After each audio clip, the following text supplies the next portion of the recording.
Welcome back to Intercultural Conflict Resolution. Now, the last couple of weeks I have focused on high and low context communication. And for those of you who've studied them in depth and detail, I hope you will share more of your experience and your insight, your knowledge with your classmates, because I cover a lot of ground in this course, and there's just no way I can even devote, the time to gender and communication I would like. I also briefly introduced collectivist versus individualist culture. Now, this week, I would like to briefly talk about Hofstede's remaining synthetic cultures. And this is where you get feminine and masculine cultures. This is where you get power distance, low and high power distance, the relationship to authority. And you also get discussion about uncertainty, tolerance for ambiguity. These are all really important frames to understand, and as best as you can, and then start to have the aha light bulb. Oh, I'm this way, but they're that way. It's nothing personal. They have nothing against me. They're just very different in how they live life and what they expect from life.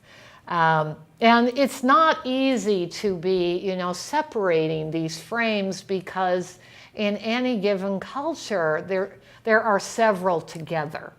But I'll do my best to be clarifying and introducing rather than confusing. Now, the feminine versus masculine frame is defined in a very different way than most of you would assume. Feminine is the more democratic culture, where everyone is seen as equals. And I do believe that is the heart and soul of the United States, despite our horrific, history of women and children and slaves being owned as property. I could go on about the things we've done that don't reflect our ideals. But if you study the U.S. Constitution, this was a land, and yeah, I'm not including the genocide of the indigenous people, I can't. But I do believe this was a land, without considering that came together as a land where everyone was welcome from everywhere. Freedom of religion, freedom of association, freedom of speech. And the Constitution was crafted so that we are all equals before the law. And despite our inability to live that way, even today, it is an ideal we aspire to. That's the feminine culture. The masculine is the opposite. You pick any dictatorship, any culture where women are more horribly oppressed than they are here. And certainly when it comes to violence against women, there is no country in the world that can, shine the white flag of progress. This is still a battle, a war that we are fiercely fighting. But as an American woman, I know how privileged I am to live here, where I am protected from violence in the home, violence on the street. At least here I am as a former litigator who prosecuted domestic abuse, willing to fight any bureaucratic political forces in the United States that deny me that protection. And we try very hard to do the same with children. We don't put men up on a pedestal where they are expected to do everything, decide everything, and take on the full responsibility, as well as the accountability for all the harm. Now, I have worked with tribal cultures in the Middle East, where I'll tell you, if my husband, my retired colonel, male husband was not present, I don't know if they would have ever listened or respected what I was saying, even though I was the Fulbright specialist. I was the expert who was there to help the men, because women of the culture were not invited to the table, help them advance what they were trying to advance. So I have been a part of these processes. I don't know what I would do. I had a Nigerian Muslim student years ago who was part of the U.S. State Department, tour of the United States, and I had been asked as a professor to introduce him and lawyers and others from other countries to cross-cultural conflict resolution in the United States. And as I introduced this to him, with a Brazilian wife who was married to a white American husband, he declared that no woman would ever be welcome in any mediation with him. And I don't know what I would do if I had ever had that experience in an actual conflict resolution process. My experience so far has been that despite the academic commentary that human rights are Western and imposed by this Western agenda, my experience is that students of peace building, students who are suffering war and other oppressive, violent conflict, are part of our feminine, democratic human rights community. This is what they want. I have never, in all the work I've done, I have never experienced a closed conservative mind. And what I'm saying to you is that's likely because the people in NCRP are progressive. That's generally the truth. I'm blessed to work with such a wonderful community of students and colleagues and clients. Now, in the time I have today, I also want to talk a little bit about power distance and ambiguity, uncertainty. Power distance is very much related to masculine or feminine. If it is a low power distance, then we pretty much have balanced power between us. It's the optimal multicultural NCRP. High power distance is authoritarian rule, men, dominating a society and others being oppressed, caste systems, all of the different ways that human beings have found, and in my lifetime at least, men have found to oppress other people, whether it's the poorest of the poor, women, children. The Catholic Church, sadly, is an example of high power distance with how their male priests have been given close to God authority.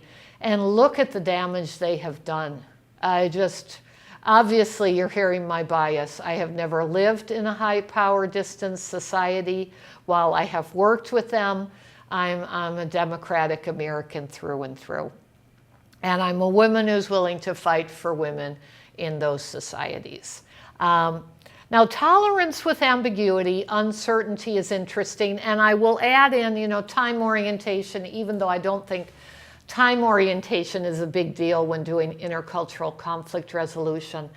For my whole life, I've had clients, parties, friends say to me, oh, I'm operating on Indian time, I am operating on African time. It seems like much of the world, except for the business world and the legal world in the United States, operates in a more flexible time arrangement. Except for, and I could talk about lawyers' times games. They're never punctual. That's a power play. That gets back into power distance stuff. But except for most Americans I know, punctuality just is not a value. So it's a whole different way of relating. And the emphasis is on relating. Taking the time, the breath, the space to actually connect with another human being, spend time with them, get to know them. And I like that. Maybe it's why I've traveled the world doing intercultural conflict resolution. People from other countries who come to the United States will say, aren't Americans lonely? You know, they're always in a rush to get somewhere. They don't hang out with each other. They don't know their neighbors. I get what they're saying. So time is not something I'm going to spend a lot of time discussing. But in the last few minutes I have with you this week, I do think your relationship with ambiguity is critically important with intercultural conflict resolution, because what has been introduced in my Holding These Truths workbook, and hopefully in your Theories of Conflict course, as overly simplistic dichotomous thinking, right, wrong, good, bad, white, black, it simply doesn't work in an intercultural NCRP world. And I'm not saying there are grays. I think that's simplistic. No, there are rich colors, there are rich variations, there are rich differences. And if you still struggle with things needing to be your way or the highway, you know, win-lose, you're going to struggle with intercultural conflict resolution. Now, I, with my nature, love ambiguity and uncertainty. I get a thrill out of risk-taking. This has not been an area where I need to grow. Complex thinking, understanding rich cultures around the world, this is how I was created.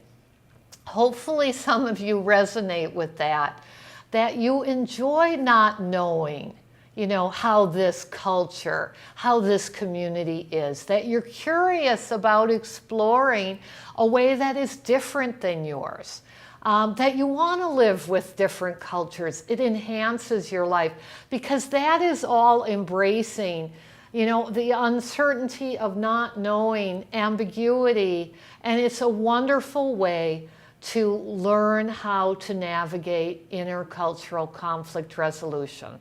Now, if you're sitting and listening to me and saying, my God, this would make me a nervous wreck, you know, once I experience culture shock, I'll just freeze, I'll become paralyzed. Do what's comfortable for you. You know, pick what's easy to start stretching your not knowing, your discomfort, and creating that open, attentive space. Because, you know, anything you can do to become more comfortable with all the difference and all the cultures of this beautiful world, I think it's going to help you with intercultural conflict resolution. And there's not a step-by-step formula that I'm going to be giving you. I'll just keep giving you some tips and ideas, sharing some of my experience. And what I'll say in closing is, no matter how uncomfortable you are with cultural difference, the fact that you're in this course and learning how NCRP relates to the best of intercultural communication and relations means that you're in a very special position to help our world today. The United States is in some of the worst trouble it has ever seen with racial divide, with, you know, differences, people not understanding each other, people going against each other in hate-filled ways. You can counter that no matter how you feel today with cultural difference. So hang in there. Have a wonderful week. I'll see you soon.